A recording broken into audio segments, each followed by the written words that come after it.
This is the KoperCrabb Podcast. I'm Cheney Crab. Navene Copperwise coming at you. Lounge mode.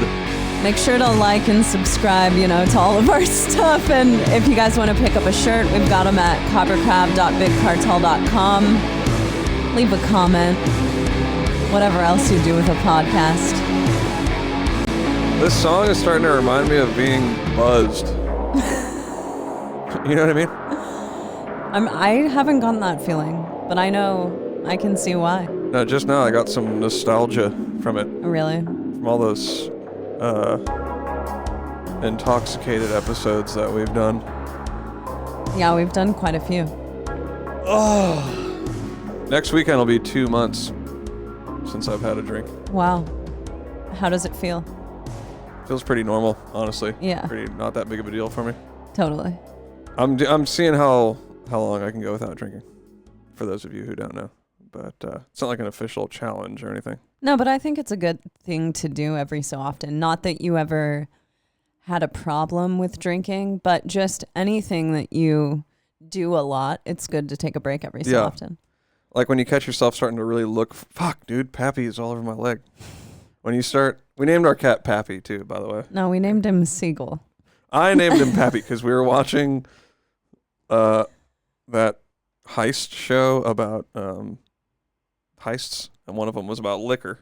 Heist is a show on Netflix that we watched. Yeah. There are a few different heists on there, and they're really fascinating. Yeah, they're really cool. And one of them was about liquor, and one of the brand names of the liquor was Pappy. And I was like, dude, let's call our cat Pappy. Which I found out Look, after he's on the that fucking show. table. Yeah, this one's mischievous, man. Oh, okay. Our other cat was dude. not this kind of a cat, but he's all over the place, and he likes to be really near Navene and I all the time. All the time. He so will not go. Everywhere. I leave the front door open and the back door. I'm like, go for a spin, dude. Mm-hmm. See you later. Because it's safe for cats, like where we live. We got a yard and a driveway and stuff, and we live near a highway, but we're kind of far enough Everything's away from fenced in. The whole property that we live on is fenced in. Yeah, so I'm like, go ahead and why don't you go outside, little guy? Nope, won't do it. He won't do it. Our other cat's like, see you later as soon as I open the door in the morning. After that heist, after watching the heist show, I looked up Pappy's whiskey. Yeah. And it's really good aged whiskey, and it's like $3,200. No, it was $3,500 a bottle. Yeah, well, they were also insane. Dude, he's on your chair. See, this one. Yeah, right, but I was saying funny. Something before Pappy came in here. Oh yeah, about not drinking. Yeah. So, you catch yourself like looking forward to it afterward. Can't wait to crack a beer. That kind of thing. It's like maybe it's time to chill it out. And we were on a pretty hyped fitness kick. We were trying to get in shape again, and that got derailed a little bit. Well, for you. Yeah, for me. I don't know. Snap City over here fucked my back up. So I got ice right here, ice pack behind. Yeah, but what were you doing to mess your back up? You know what? I was a little too excited. I've been working out again for 2 or 3 weeks or something. So I was like really feeling it on Sunday. It's like, yeah, I'm in the zone, dude. So I was like, I'm going to do some squats, some sets of 5. It's kind of like maybe go a little tad bit heavier, kind of get back in the zone.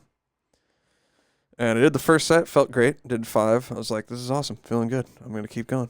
It wasn't that heavy. It was like 185, which is really not, that's not, anybody who lifts weights will be like, he hurt his back doing 185. What a bitch. For me, that's a lot. Yeah. So I'd use kettlebells to do squats a lot of the time. Sometimes I'll do actual squats, but a lot of the time I like to use kettlebells, and I'll only go 50 really a lot of the time. Well, that's good because it works your core. Mm-hmm. Yeah, you got to hold the kettlebells up. Right. I love that feeling. I love workouts that I like, motions that I can do where I feel like I'm working out my entire body. Yeah. So kettlebells are a great tool for that. I like kettlebell swings and squats, and I mean, you can achieve amazing workouts with just kettlebells. Totally. Fully agree, and that's what I should have done.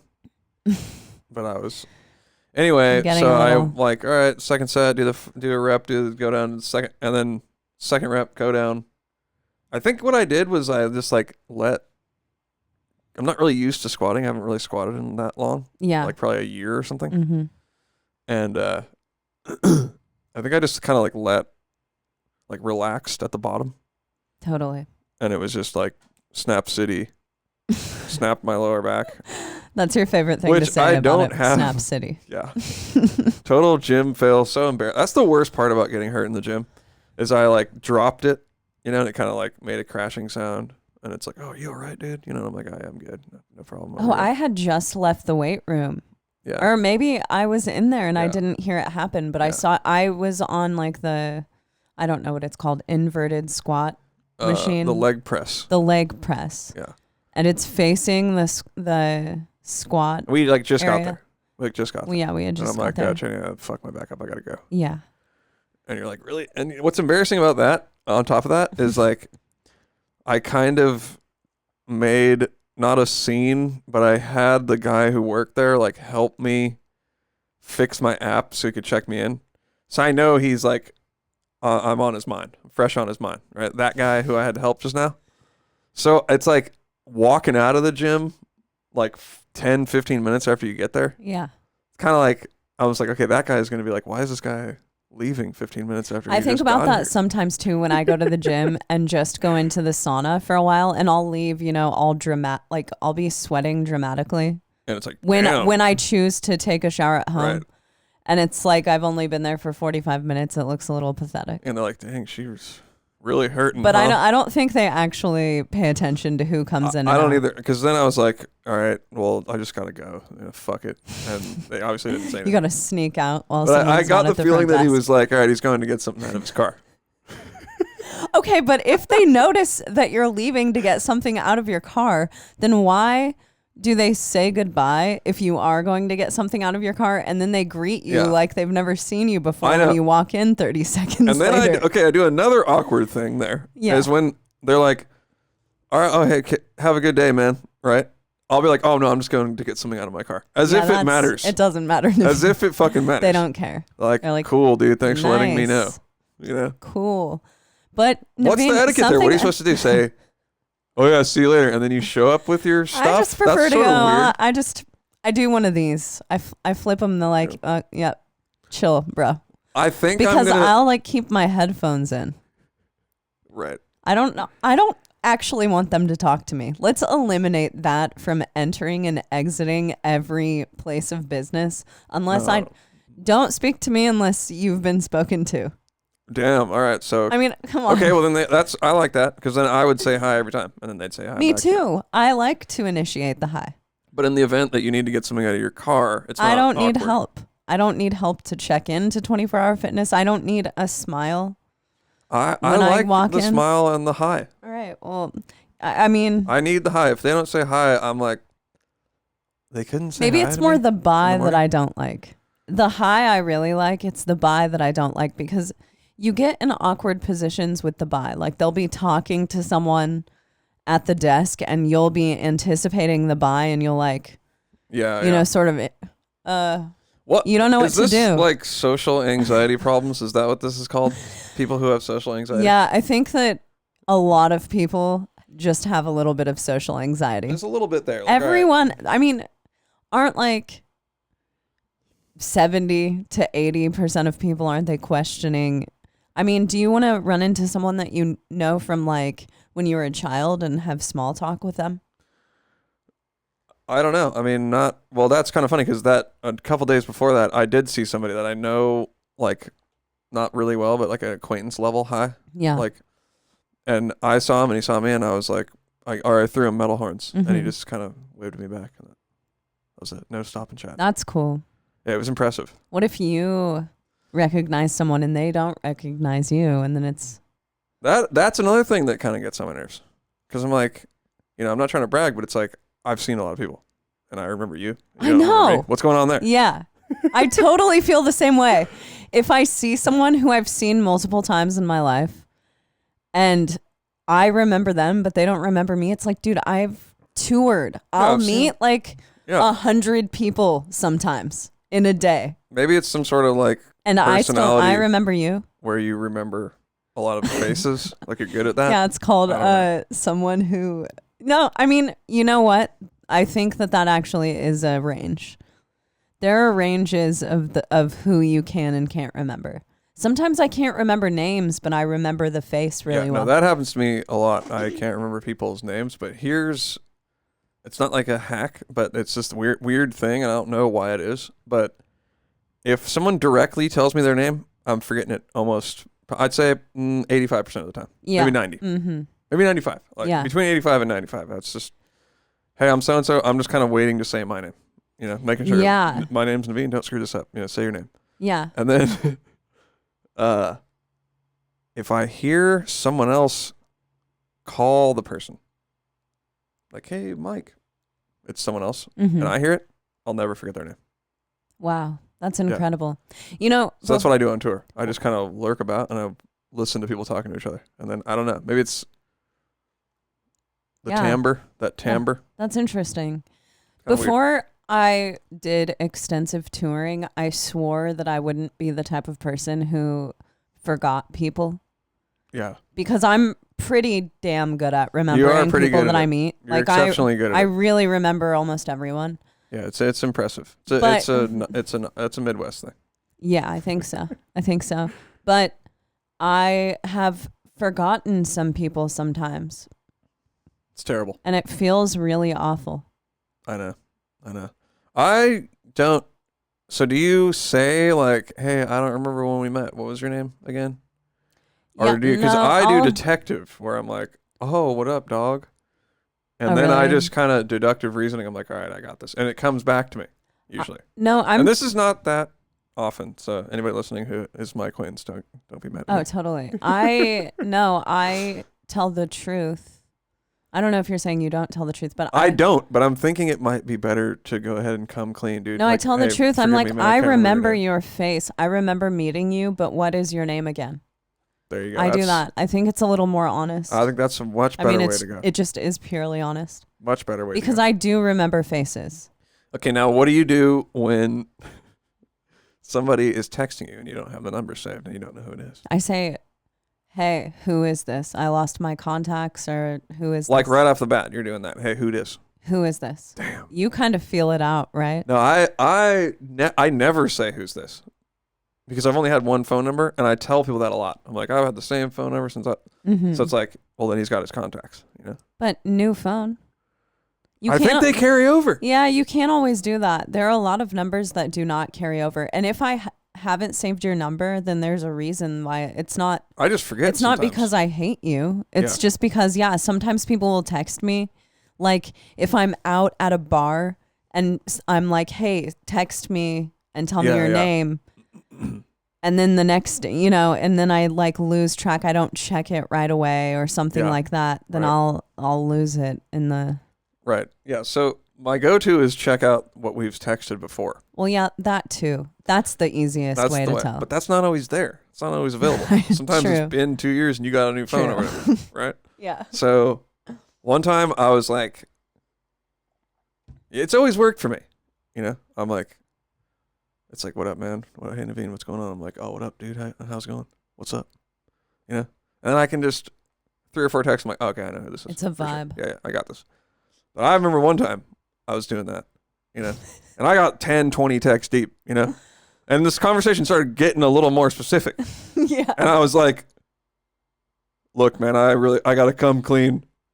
I don't know who this is, and I'm usually pretty good at figuring it out, but this time it's just not working, man. So I'm really sorry. Who is this? I can't believe you do that. It's so weird. It sucked. Because the person on the other line, I think it's saying something, Navene. You need to be a little more direct. I really do. I'm way too passive. This is very true.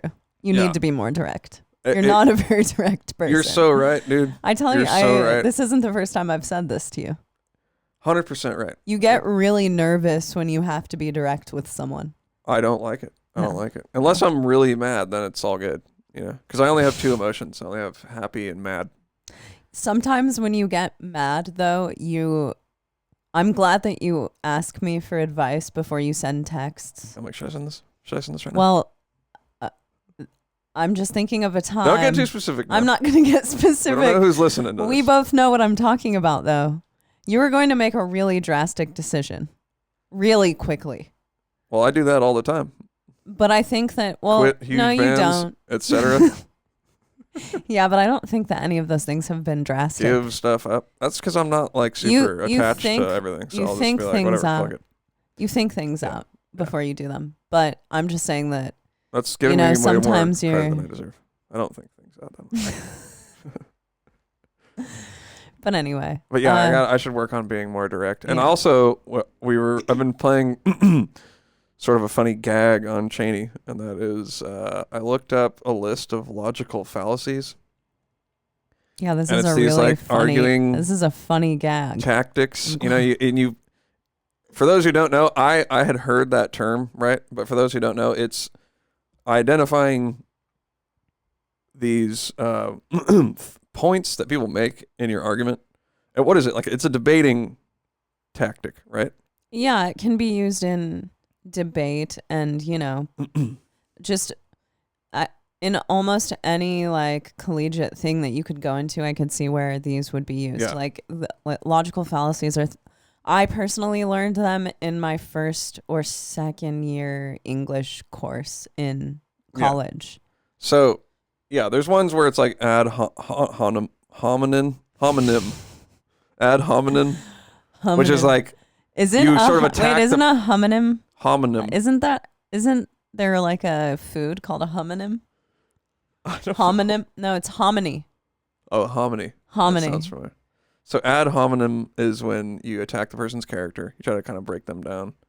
Anyway, it's a list of like 15 of these. They're logical fallacies. And they're look them up if you don't know them. fucking rad. Because now whenever Cheney is trying to get after me about something, I'm like, hold on a second. Oh, that's too quoque.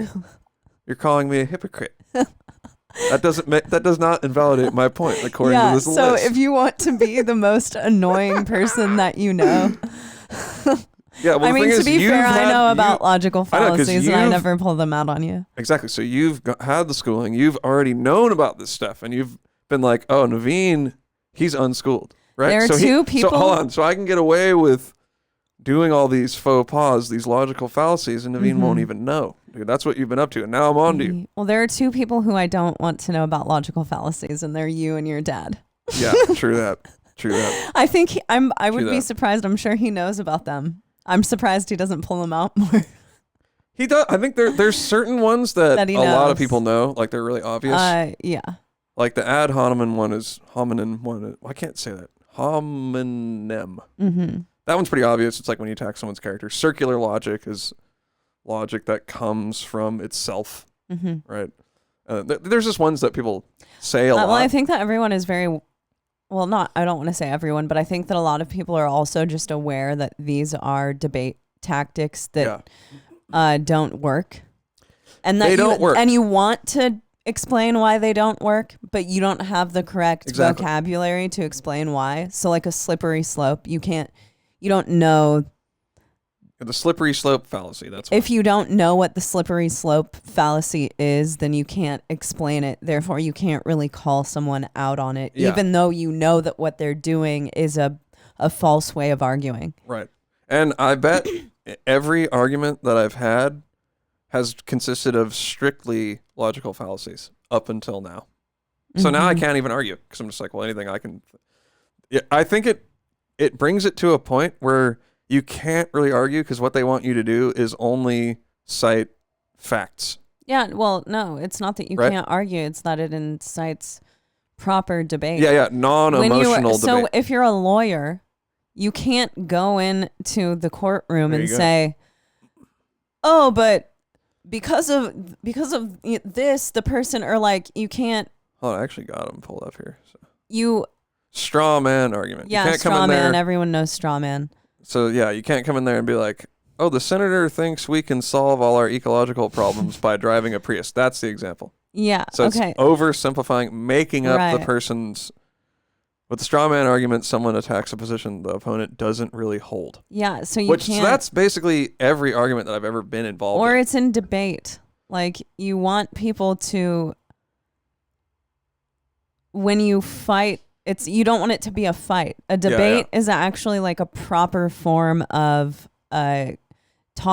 speaking with someone and trying to actually get to the bottom of something. Yeah. And a lot of debates will devolve into fights.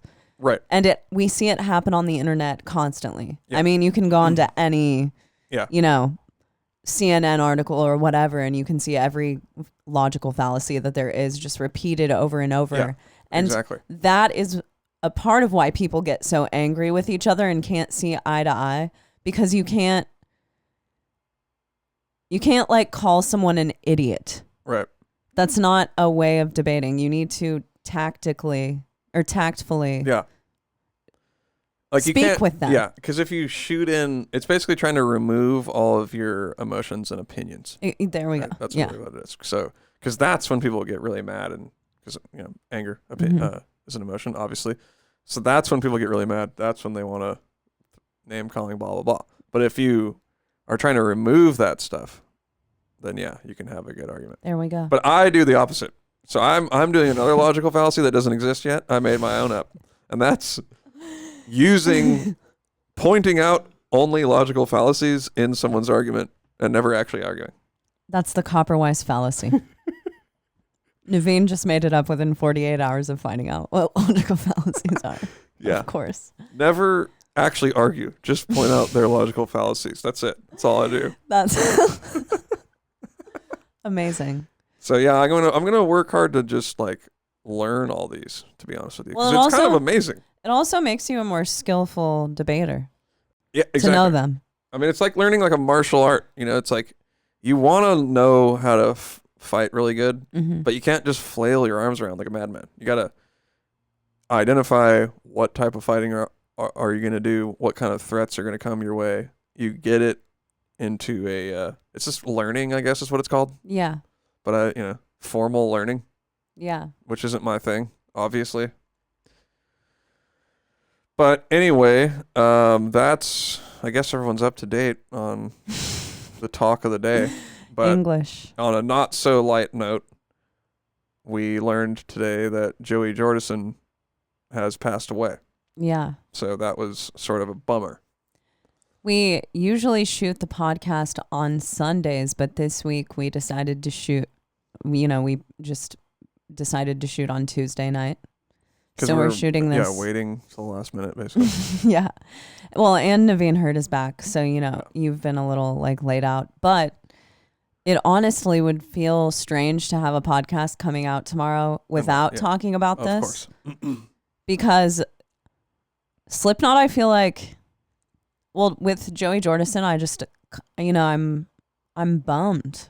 Totally bummed over it. Yeah, it's a huge bummer. And obviously, well, I don't know if it's so obvious, but, huge inspiration on both of us. Slipknot. Yeah, absolutely. You're from Iowa, so that's a whole different level. Yeah, I'm from Des Moines. So, Slipknot like put us on the map, and not just because they're from Des Moines, but or from Iowa, but because they talked about being from Iowa. Yeah. And especially when we were teenagers, Slipknot was just blowing up. I know that it seems like they're still way relevant now, but we kind of saw like everyone wear the Slipknot jumpsuit, and people were just about Slipknot. We were coming of age in metal when they were really big. So, and we've both seen Slipknot live with Joey. Yeah, totally. And so I've only seen him live with him. I never saw Me too. Me too. I remember when I was probably 15. I can't remember when those Joey Jordison signature drumsticks came out. Yeah. But everyone I knew either had them or wanted them. Yeah. They're those plastic ones. Yeah, were they plastic? Yeah, those are no way. With the screw on. Yeah, those are tip. Bum out. Yeah. I know, because it would pop off the top, and they were expensive to replace, right? I don't know. The tip. I don't know, but I actually had a pair of those before he had the signature ones. When I was really young, and I was like, I gotta do wood. Yeah. But his snare drum was awesome. Oh yeah. Yeah. But But yeah, I mean, huge influence on me for sure. The drums. Like when I heard Slipknot, I was like, okay, this is the sickest fucking drummer ever. Absolutely. You know? I don't think there was anyone that didn't think that. You know? In the first song on the self-titled, when it's like dun dun dun dun dun, and does that double bass, it's like, what? That's insane. I know. At the time, it was like the craziest drumming that I had ever heard. Totally agreed. And I remember like when I could like do the intro, like play it, I was like, it's like a huge benchmark in my life. In my life, totally. I actually like remember the day. Really? Yeah, like being in my mom's like, all right, I'm going for it. It's like dun dun like I can fucking do it. So, yeah, and I just looked it up before the show. I saw them for the first time in '99 in San Francisco. Chase's dad drove us up there. Wow. Yeah, and I remember that was like so sick because I was a little like on the fence about the costumes and stuff, because I would like go to hardcore shows and stuff, and I'm like, I don't know how, when I was that age, I was like, I don't know how these dudes are gonna feel about like a band, because no one listened to Slipknot in the hardcore community at that point, so I was kind of like keeping it DL, but after I saw them live, it was like, no, there's no keeping it DL. This band rules. Slipknot shirts all the time, fucking, because it was like horrifying, like I like got it a lot more with the masks and jumpsuits and shit, like, and they took like 20 minutes to play. Did they do that when you saw them? Like they had a huge like epic intro like coming on stage. Oh, absolutely. Both times. Yeah. I've seen them twice, and I more specifically remember the second one being the super epic intro because Eddie, my best friend, I talked about him in the last episode too, but so my mom drove Eddie, me, and our friend Shane to Ames, which is 45 minutes away from Des Moines, and they were playing a Coliseum. Wow. And I think, I can't remember the name of that place, but Eddie and Shane and I were like the second group of people in line. We waited for 5 or 6 hours to get into the show. By the time doors opened later that night, the line was like 1,000 people long. Right. And you were first. Yeah, we were first. We got inside and they had you like sit at a line. They had taped a line down on the floor that was probably 50 feet away from the stage before the first band came on. It was Shadows Fall. Oh, wow. And then right before Shadows Fall was about to get on, from what I remember, they let everyone, they were like, okay, everyone sprint to the barricade. Damn. And we were right up front the entire show, like waiting for Slipknot to get on. I mean, I loved Lamb of God and I was into Shadows Fall as well, but at the end of the night, I had... Wait, Lamb of God was on it? Lamb of God was on it. Yeah, I grabbed a Lamb of God, a pick. Dang. Still got that thing? Somewhere I do. Wow. Yeah. But I had a bruise across my stomach from being pressed up against the barricade that entire night. That's pretty impressive that you managed to stay up there all night. I know. Because I have a funny story about that, which I'll tell later. When we were really small and there were gigantic dudes around us and it was so crowded there that there was a part where, Corey was like, everyone get on the ground and then you're about to jump. Yeah. So I got down on the ground, but I couldn't squat down all the way because it was so crowded. And I was sitting on the guy behind me, his lap, but not really. I could pick my feet up and I would be in the air. Yeah, that's how crowded it was. You're just stationary. Yeah, exactly. And, but yeah, it was one of the craziest shows I've ever been to. I just have nothing but good memories about that. That was the second time I saw them. And it was the first time that I saw Joey on his drum riser that would rise up into the air and twirl around. And it was just the sickest thing I'd ever seen. It was so but yeah, to get back to the original point, that was a huge Coliseum and they did the 20 or 30 minute set up with a white curtain in front of the stage, and then it dropped and they just started playing. It was so amazing. That was totally the best. It was the best. Oh shit. Fucking, because I really liked Slipknot, so I listened to them all the time. Mm-hmm. And I was used to going to shows and stuff all the time, but it was sick when like I would see like one of my favorite bands, you know, because I'm like, okay, we got Slipknot's actually playing. Like, this is amazing. But yeah, I saw them the first time with Coal Chamber. You saw Coal Chamber? Yeah, in '99. Oh man, and then I'm so jealous. That's how I heard about that band. I was looking at that band open for Slipknot. Wow, yeah, I loved Coal Chamber. Well, okay, I was into them. Yeah, we listened to them, whatever, and then I totally into it. It was great. The show was sick. And then was it just Coal Chamber? I don't know. I think there was another band. I did look it up here, but I don't know if it's anyway. My internet's being cut out, choppy. Anyway, Coal Chamber and Slipknot, that was sick. But like that was on their first album, and there wasn't like a whole lot of like production. I don't think they even had any. They just probably had like a light guy or something. Wow. Yeah. That's OG. And like a smoke machine. Yeah, it was crazy. Whoa. It was in the basement of the Maritime Hall in San Francisco. So it's kind of small. I've never even heard of that venue. Yeah. I don't know if they do shows there anymore or anything. Mm-hmm. But then we saw them like right after Iowa came out at the Warfield. And that was like pretty big time. That's insane. And I remember Chase was like, he timed it. He was like, they did a 45-minute intro. Really? Yeah. Whoa. Like just standing up there like, fuck you guys. You know, like just what? Doing all kinds of weird shit. That's insane. Yeah. It was fucking sick, dude. Yeah. And yeah, I remember like I remember actually specifically the first time I saw them, like I know certain fills, you know, but Joey would like do them like in another part or like do it twice or something. I was like, oh, he did the fill early. That was sick. You know, I loved it. I wasn't one of these people who was like, oh, he missed it. I was like, that's awesome that he did that. Oh, totally. And so yeah, obviously every time I saw them, I was paying mad attention to the drums. Yeah, I remember one of my biggest, one of the saddest things that happened to me when I was a teenager is that Slipknot was shooting a music video for that song Duality at a house, you know, just like an abandoned house somewhere in Des Moines. And there was a casting call for it. Yeah. And the video was like a party inside of a rundown house from what I remember. Okay. And to get into the music video, you had to be 16 and I was 15 and I think it shot in like late summer and my birthday is at the end of September. So I was just right at the cutoff from getting into that music video. I was so bummed about it. So bummed. Did you know ahead of time or did you show up trying to get in and got like... No, I didn't even... They put on the casting call that you had to be 16. That would have been even worse. Yeah.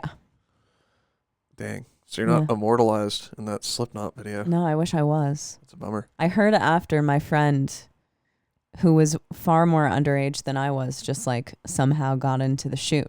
Well, you don't always have ID when you're 15, 16. Yeah, I know. Right? If you don't have a license, like, I don't know, I don't have an ID. I'm 16. Yeah, whatever, let me in. That's what you should have done. I know. But you and I aren't big liars. No. We're not tricksters. I've never been like that. I've never been able to, like, do anything that's super, like, I'm going to get in big trouble for this, or super brave. I'm not that guy. Smooth talking. No, no. Not my thing. Mm-mm. Not whatsoever. I don't like to tell any type of lies. It's not my thing. I hate it. No, you're honest through and through. It feels not As good. For me, I don't. Well, you'll tell like a little white lie. Yeah, I will. Tell a little white lie here and there, which is whatever. But I mean, I think I just did last night, and you called me out about it. An illogical fallacy type thing? No, it was like a lie. Oh, I caught you. Yeah, I can't remember what it was about, but it was very innocent. I've only ever done very innocent lies that we know of. Yeah. God. Yeah, and then let's see. I actually saw them again at Ozzfest. Oh wow. Yeah. How many times have you seen Slipknot? I think that's the three. Mm-hmm. Yeah, the Maritime Hall, Ozzfest, which was sick. That was probably 2000, maybe. Wow. You're super back in the day. Back when? I mean, kind of. Well, you know, I was under the impression that I saw Fear Factory and Slipknot and Chimera in like 2001 on the Jägermeister tour, but I looked it up today and it was 2004. Yeah, nice try, dude. And then the next time I saw them was 2005, which is crazy because at that point it seemed like it was such a long time in between those two shows. I guess when you're a kid, time is just like this crazy, thing that never ever ends. Just thinking that because I was like, okay, well, if that show was in 99, that means that like the first show that I went to was Primus. Okay. And I know that was in 97. Actually, I know that was in November 97. And then the Slipknot show was I just looked it up, so it's November 99.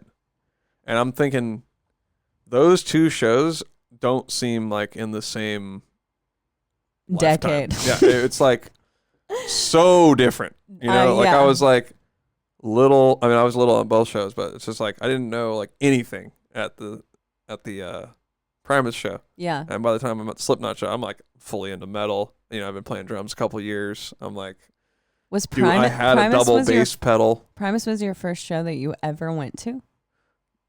I don't think it was the first show I'd ever gone to, like, period, end of story. But the first show that was like, my mom like dropped me off, and it was like, I'm going to a rock show band that I like. Yeah. And okay, so funny story about that. Power Man 5000 was first. I remember that. Limp Bizkit second. Mm-hmm. And Primus headliner. Wow, that's an interesting lineup. Yeah, totally. And that's Primer how I found 55. out about Power Man. Power Man 5000. I don't know have you heard of them? Totally, but I'm trying to think of the song that they had, the like hit. Yeah, I wouldn't. There was a radio, a song that they had on the radio. Was Power Man 5000? Is that Rob Zombie's little brother? I don't know. Or is that Edema? Really do you remember Edema?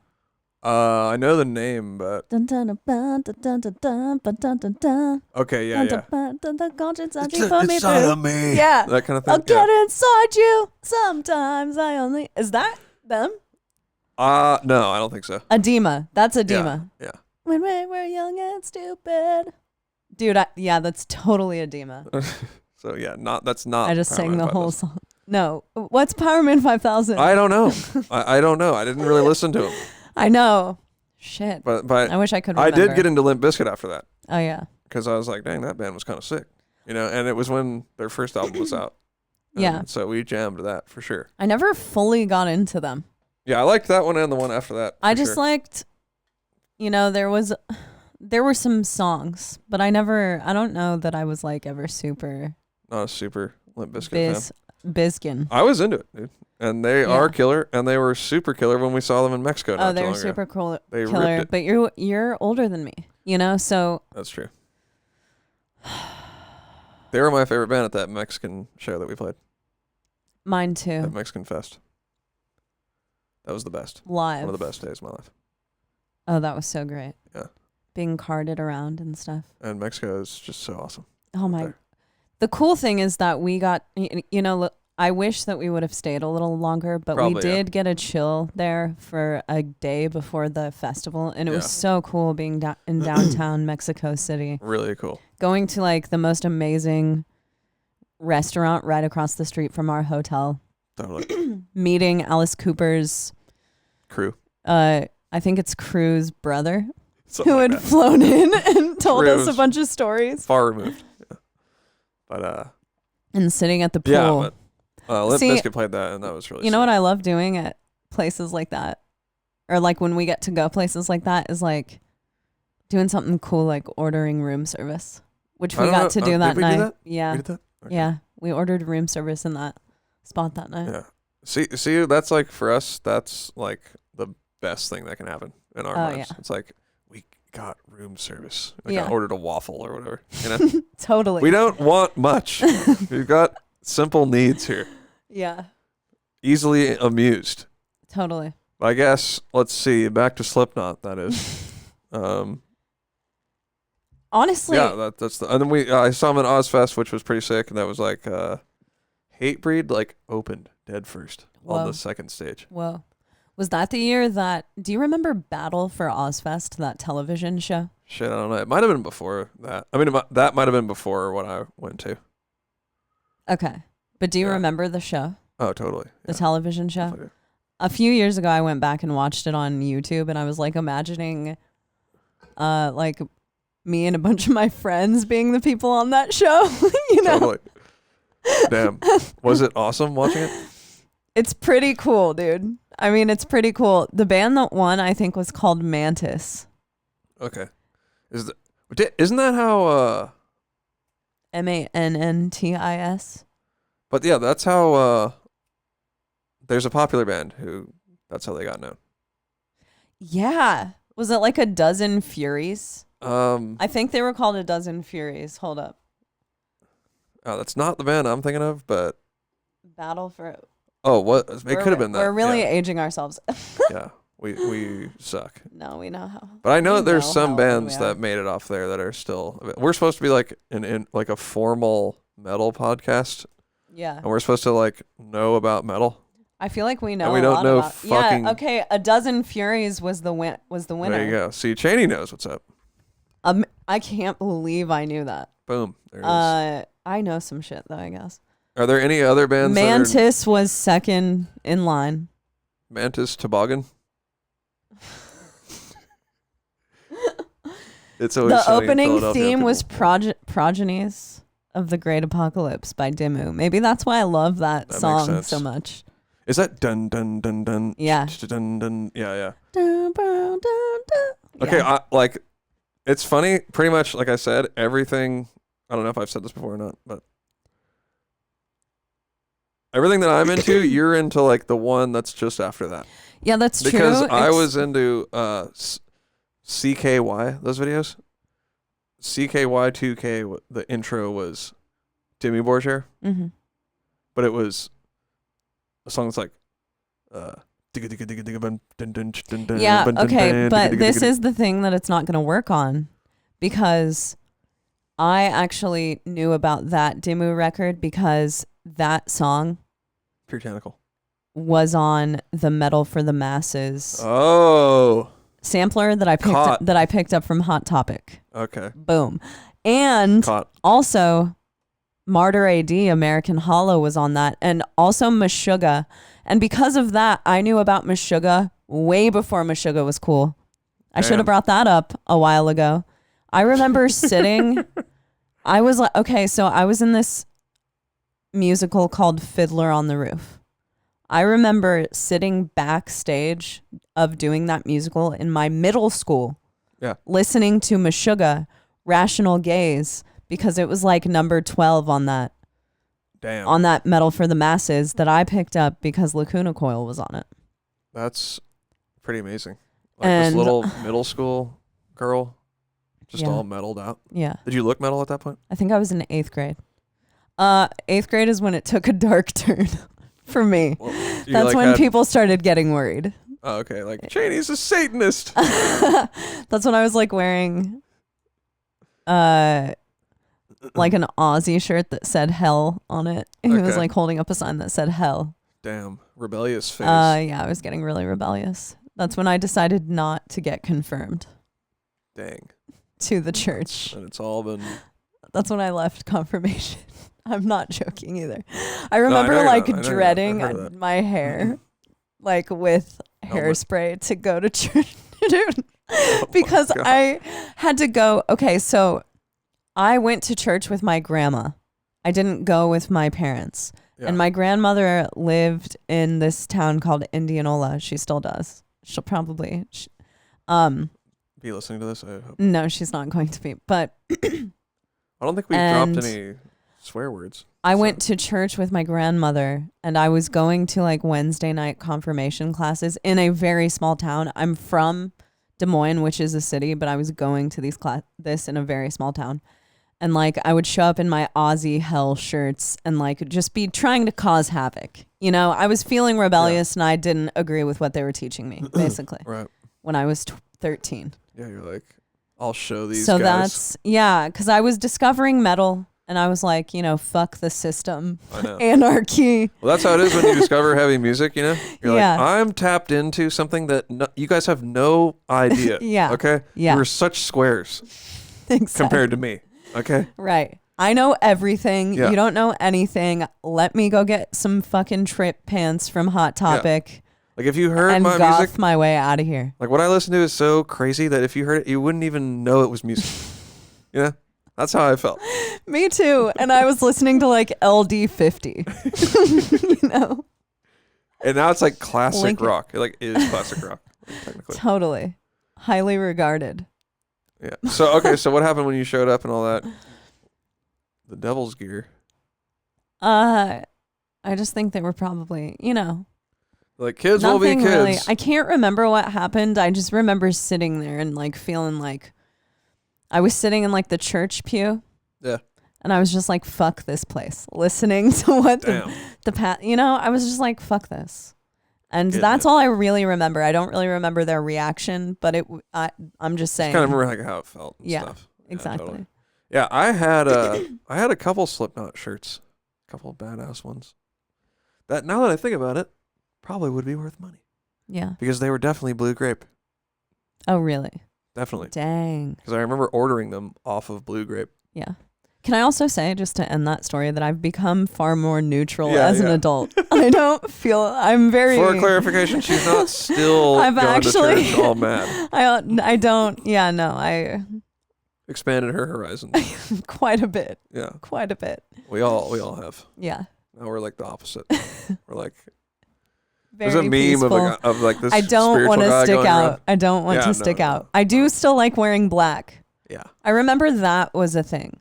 I wore a lot of band t-shirts, and I remember like friends of mine who were like, when we were in high school, being like, Cheney, why don't you like not go a day without wearing a band t-shirt? Yeah. Just show up for one day. Right. It was like a dare, you know? You know how everything's like that serious when you're a kid? Yeah. It's like everything's a big deal. Yeah, everything is such a big deal. Like, oh no, Cheney is a band t-shirt again wearer. Yeah. A black t-shirt wearer. And you know what? There's some of that like that's still left like imprinted on me, you know?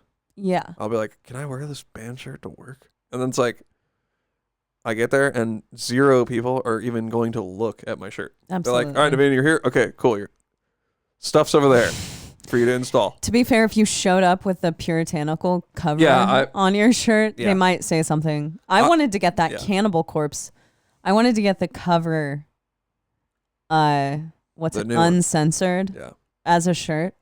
And I was just like, the one that you got is really cool. I'm going to be able to wear that anyway. The one that you got is really cool. Yeah, I ended up getting like an all over print, Violence Unimagined. Yeah, actually, I had a Bloodthirst shirt when I was a kid. That's one of the ones you gave away. Yeah. Man, Navene. That's a terrible, terrible move.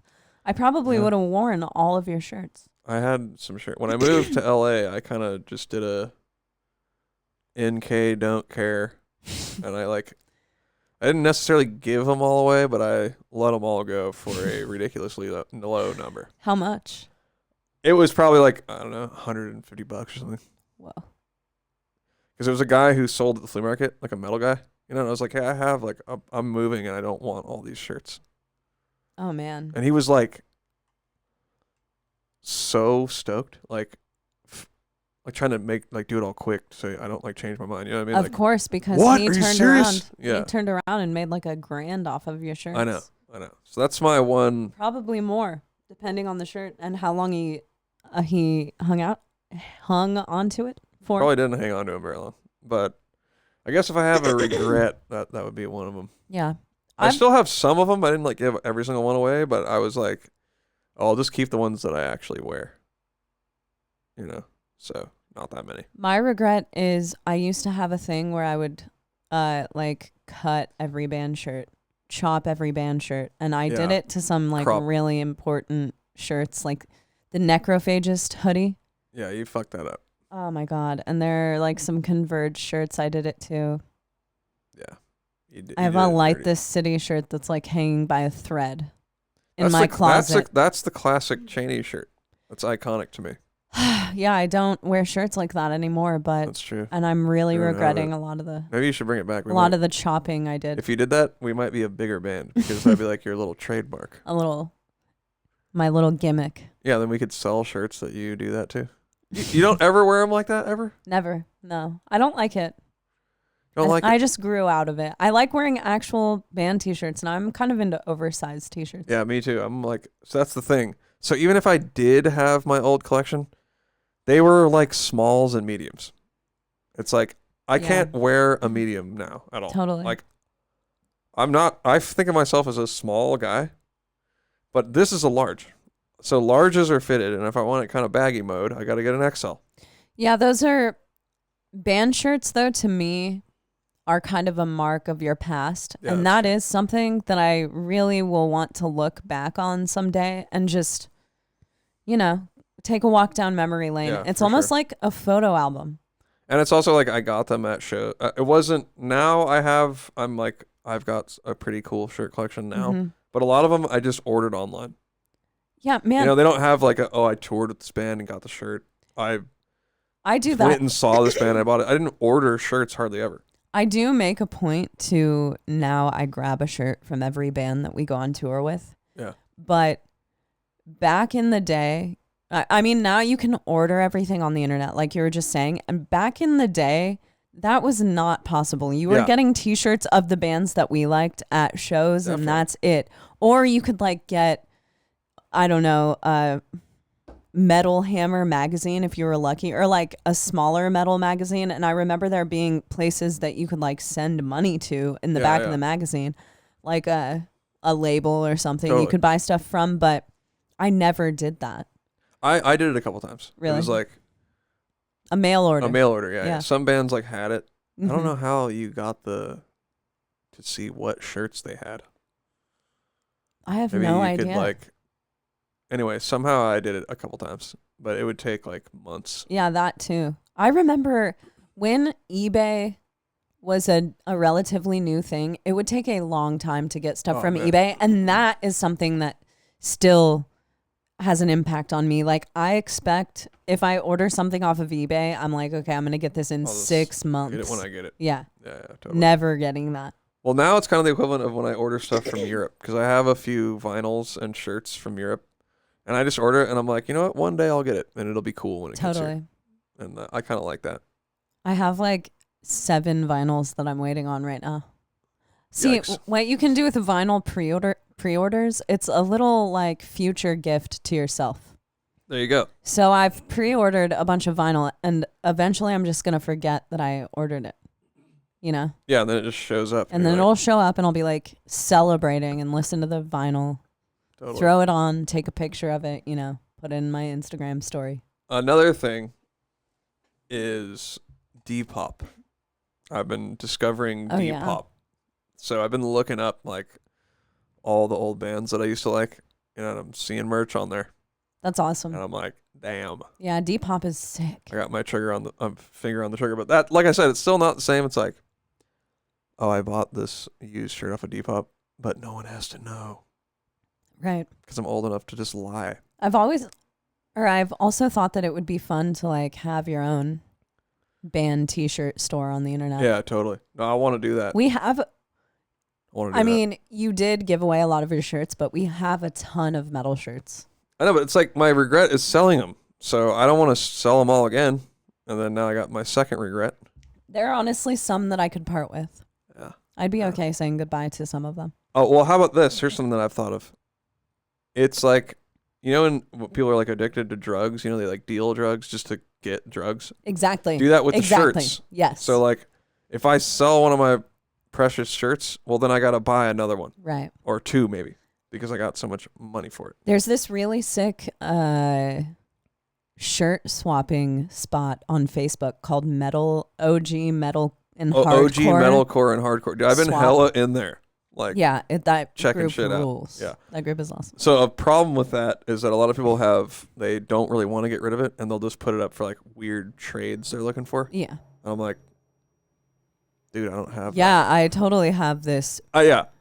Some crazy random shirt, and it's medium. A Victorious Carcass shirt from 1993. Exactly. Only the May edition. Yeah, I totally have that to trade with you. Because the guy had a windbreaker on there that I was like, damn, that'd be hard if I had that. Who was it? Undying. Oh, sick. And I was like, yo, dude, I'll buy that Undying windbreaker. But then I was thinking he's going to at least want $50. I'm like, I don't know if I really want to spend $50 on a windbreaker. Well, he might want $100. It's a limited piece of. Yeah, that's true. And I'm kind of bummed because I slept on a sick Undying shirt on Depop, and I went back and that thing is sold. Dang. Son. Yeah. Because you aren't the only merch collector. I was thinking there, like Navene. Undying, they're kind of older and like no one's gonna buy this. I'll just buy it. No, totally sold. Wrong. That's the thing about the hardcore shirts and the old stuff like that. People, it's sought after, bro. You know what I'm saying? Yeah. Like, people want that because people will post in that group or on like Depop or something when I'm searching around, and it's like something really expensive, something that I haven't even heard of. You know? Mm-hmm. So, I don't know how people find out about it, but that's how they're doing it. I think that there are people who have stores, you know? Yeah. And they're linked to their Instagrams, and they'll make announcements, because there are a ton of like Instagram handles you can follow that are like that. They'll do tie-dyed shirts, or they'll do OG merch. Yeah, which I learned how to do, by the way. And they do drops. Shirt. Oh, I think I wore it on the last episode. Yeah, we're going to drop some sick tie-dyed shirts that are going to be hand-dyed. Oh, shit. You just dropped the news. Probably in a week or two. Probably in a week or two. So keep a lookout for that. That's right. So that's why if you made it this far into that episode. Right. So that's why I had that Morbid Angel shirt on, because I tie-dyed it. Yep. What up? And that was a test run. You heard it here to first. do our own tie-dyes. You heard it here first. That's right. I think we're probably going to do that. We are going to do that. Launch we have an official Entheos merch store through Night Shift. You can go check it out at any time. But we're also going to drop limited runs on our old school Big Cartel. Yeah, we're trying to do more stuff that we have a hand in physically making. Yeah, exactly. So it's a little more like, blood, sweat, and tears. Oh, here he is. What's he doing Here he is now, again. Dude? He's very cute, this one. All right, well, we're kind of like an hour deep, and my back kind of hurts right now. Yeah, so it'd be Navene sick needs to to get to bed. Not be in this chair anymore. Look at me. I'm like lounged. I'm usually, if you look in the episodes, because I was looking at last week's one, I never lounge like this. I'm like sitting totally straight up, yeah, and I'm like in the zone. And look at me. I'm all lounged the fuck out. It sucks. Yep. Anyway, thank you guys. For real, I know we're kind of lighthearted on the show and stuff, but we actually rest in peace, Joey Jordison. Yeah. Legendary dude. That's a crazy one. I never got to meet him, but obviously a legend to a lot of us. And thanks for inspiring all of us. Yeah, for real. Thanks for inspiring all of us. And with that, we will see you guys next week. Thanks for tuning in. Have a great rest of your week.